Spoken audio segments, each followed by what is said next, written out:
Hoje nós vamos falar de preocupação, algo que todo ser humano tem, faz, né? Se preocupa, pensa sobre o amanhã, pensa sobre os outros, pensa sobre os problemas. Isso é comum, mas você sabia que nós podemos, inclusive, nos acostumar com esse tipo de pensamento? Nos acostumar a estarmos sempre preocupados? Pois é. A preocupação, ela aparece às vezes até como uma estratégia para a gente não correr riscos. Em especial, não correr o risco daquilo que nós temos medo. Então, se eu tenho medo de ser despejada do apartamento que eu moro, da casa que eu moro, e o boleto chegou, e chegou aquela carta, e eu tenho que dar conta disso em 15 dias, não é pensando sobre isso às 3 da manhã que eu resolvo alguma coisa. Concorda comigo? Não é pensando sobre isso que eu resolvo. Eu resolvo mandando uma mensagem para alguém, pedindo um empréstimo, um trabalho, uma ajuda, que seja. Eu preciso entrar em ação. Só que ao me preocupar, é como se eu compreendesse que eu estou fazendo algo. Eu estou tendo uma insônia, pensando no pior que pode acontecer. Normalmente, quando nós pensamos, é no pior cenário. E quando eu digo nós ansiosos, a gente tende a pensar no pior cenário. Então você vai pensar, e se não der certo? E se eu for despejado? E se essa lesão for um câncer? E se essa mensagem que ela recebeu indicar que eu estou sendo traído? E se? E é sempre voltado para o pior. Junto desses pensamentos, surgem então sintomas físicos. Aperto no peito, boca seca, falta de ar, alguns vão aparecer coceiras, dores de cabeça, problemas intestinais, né, diarreia, dor de estômago. Junto dos pensamentos, vem também vários sintomas físicos. Então eu trouxe aqui algumas estratégias que eu espero que te ajudem. O primeiro ponto é, a sua preocupação na maioria das vezes é inútil. Por quê?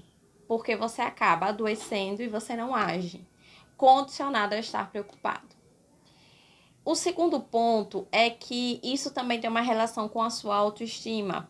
Então, crenças de fracasso, por exemplo, do tipo, eu não vou conseguir terminar, eu não vou conseguir realizar, é sempre mais difícil para mim, eu não dou conta, eu não sou capaz, eu sou um inútil. Então, por exemplo, esse tipo de pensamento faz com que você ache que não seja capaz de repente, ter um relacionamento legal, que você não seja capaz de fazer uma boa prova, que você não seja capaz de concluir uma faculdade, que você não seja capaz para aquele cargo, né? Que você não seja capaz de inúmeras propostas, atividades, sonhos que você tem. E aí junta esse tipo de pensamento de fracasso. E aí junta esse pensamento também ansioso do tipo e se? E aí é o combo perfeito para te travar.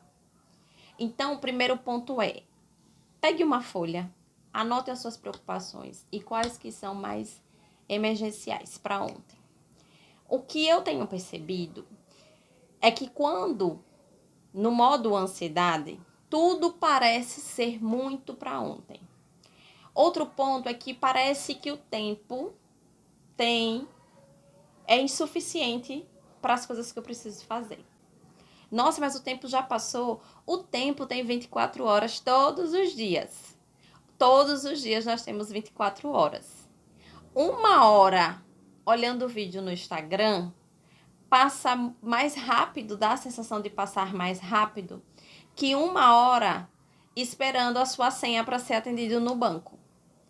Por quê? Porque o significado daquele tempo, quando é chato e quando é divertido, é diferente, mas o tempo é o mesmo. Todos os minutos, todos os segundos estão ali. É o mesmo tempo. Agora, o que é mais emergencial? O que é chato de fazer? O que é chato de colocar em prática?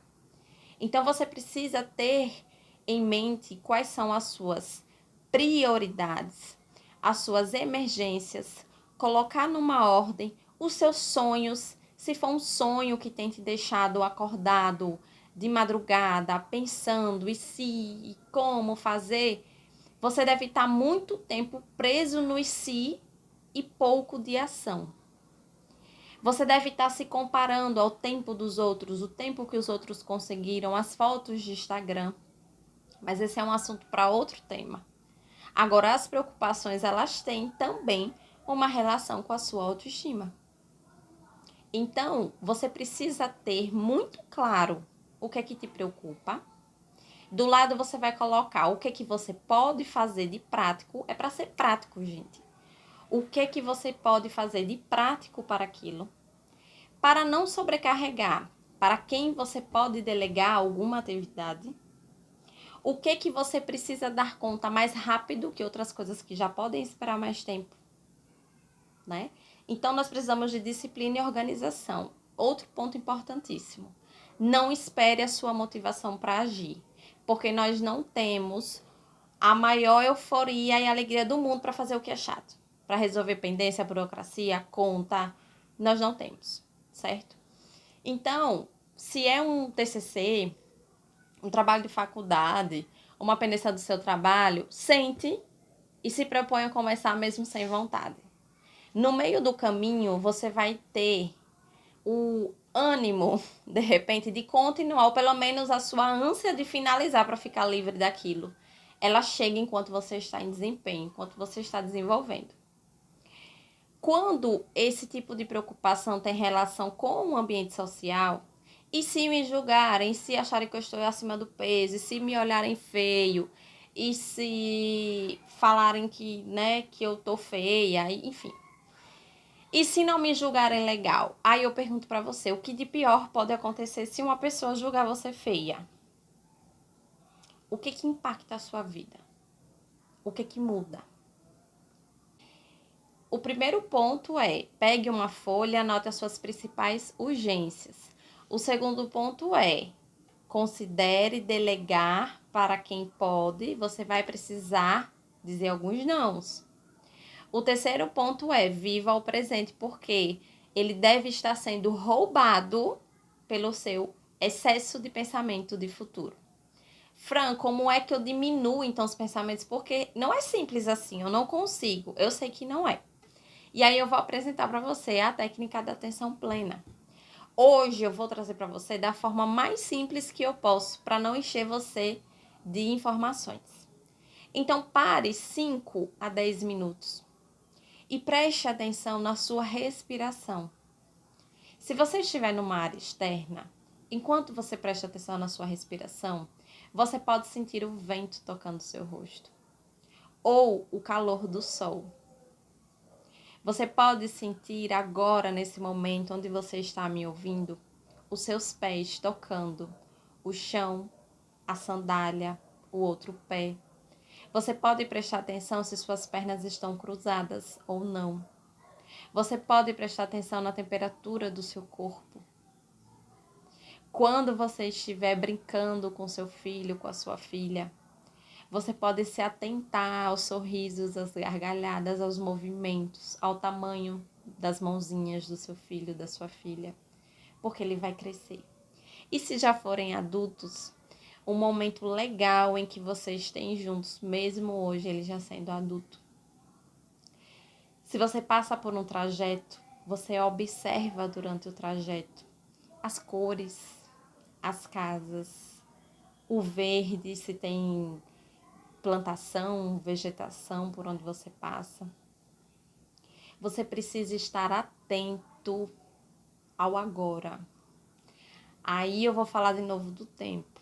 O tempo está passando. E você está existindo, mas provavelmente você não está vivendo.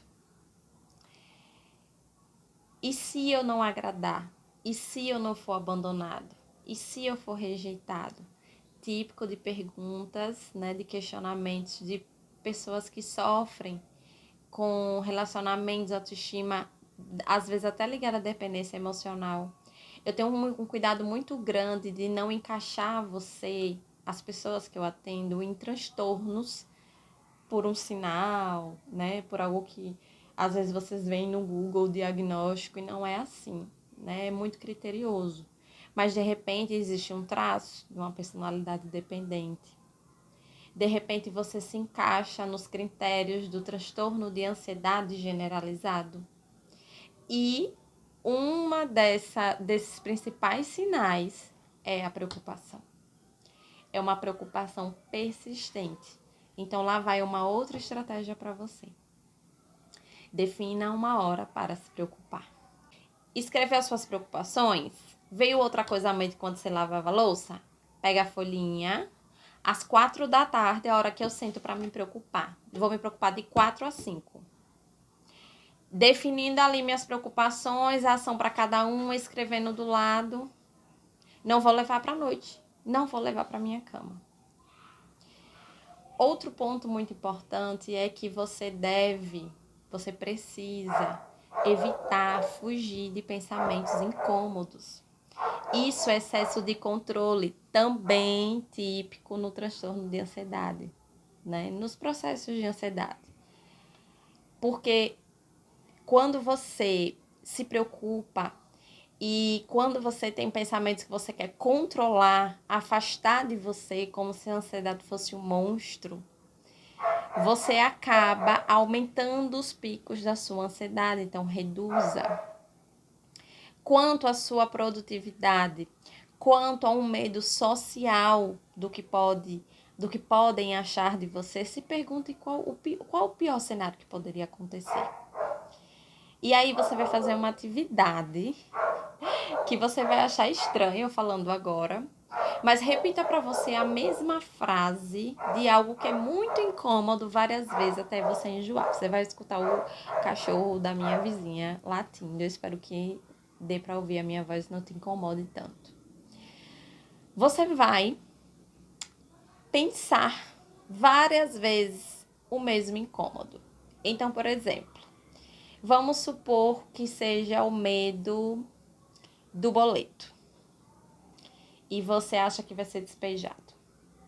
E aí você vai ficar repetindo, você é despejado, você é despejado, você... É para ter essa intenção mesmo, eu estou te provocando a ter essa intenção. Hoje, qual é o pensamento que mais te aflige?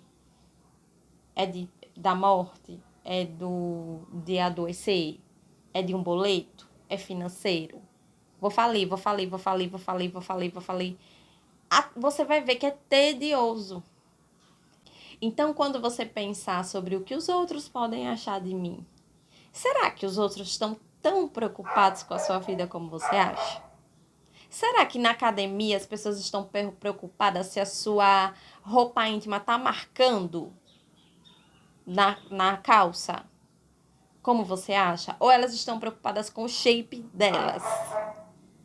As pessoas estão muito voltadas para si. É o tempo onde elas estão mais voltadas para si. Acho que nunca houve um tempo em que as pessoas estivessem falando tanto, né, de si mesmas. Então, será que elas estão mesmo preocupadas? Se você vai voltar, se você vai divorciar, se você não vai, se você tá feia, se você tá acima do peso, se você tem estria, se você tem celulite? E se elas se incomodarem, o que é que de pior pode acontecer na sua vida? Qual é a catástrofe que vai acontecer na sua vida se aquela pessoa achar que você não é boa o bastante? O que de pior pode acontecer? Qual é a ação que você pode tomar concreta para esse problema? À medida que você for colocando ação, é menos um problema na sua listinha, algo que você resolveu. E então, celebre que você foi capaz de resolver, porque aí vai aumentar a sua crença de eficácia. Então, eu consigo resolver isso. Eu fiz. Eu não tinha motivação, mas eu fui lá e arrisquei. Eu fui lá e fiz. Assim você também desenvolve resiliência. Abrace as suas emoções, inclusive desagradáveis. Receba também a ansiedade como uma emoção que vem e vai, né? Não dura para sempre. Até quem tem as crises de pânico, os picos, não é algo que dura para sempre. Então, receba as suas emoções. Acolha as suas emoções. Os seus problemas, coloca numa folha, escreve ação para colocar em prática.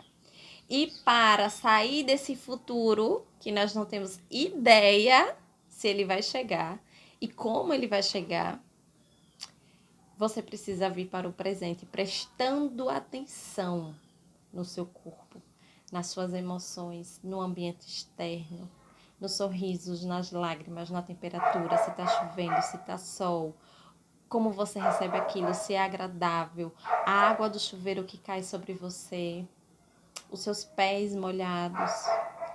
Você tem sentido isso? Ou você só tem vivido como um robô no automático? Hoje eu te pergunto. Eu espero de coração que essa aula, esse vídeo tenha ajudado você. E qualquer dúvida, pode me mandar um direct no meu Instagram, @pcfranciane.meline, ou via WhatsApp. E eu vou ter o maior prazer de te responder. Se você também tiver interesse em fazer terapia comigo, pode entrar em contato. Um beijo e viva o aqui e agora, que é o tempo que você mais tem. Tchau!